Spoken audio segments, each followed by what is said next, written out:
या बड़ा बना? छोटा।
नमस्कार दोस्तों, मैं राजू।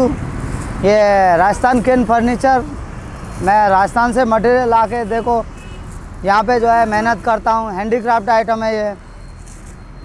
हर एक आइटम में कम से कम 2 से 3 घंटे लगता है बनाने को। और ये उप्पल नागौर रोड पे मेरा दुकान लगा हुआ है। अगर किसी को भी होना बोले तो मेरा कॉन्टैक्ट नंबर भी है 6300543206। आप लोग मुझे कांटेक्ट भी कर सकते हैं। इसमें आपको जो है चेयर भी मिलेगा, सोफ़ा सेट भी मिलेगा और टिपाई भी मिलेगी। ये ग्रास पूरा राजस्थान से आता है, ये मटेरियल भी राजस्थान का है। इसको जो है ओल्ड मॉडल बोलते हैं। ये एक एक आइटम को कम से कम 5-6 साल यूज हो सकता है, 5 से 6 साल तक यूज कर सकते हैं।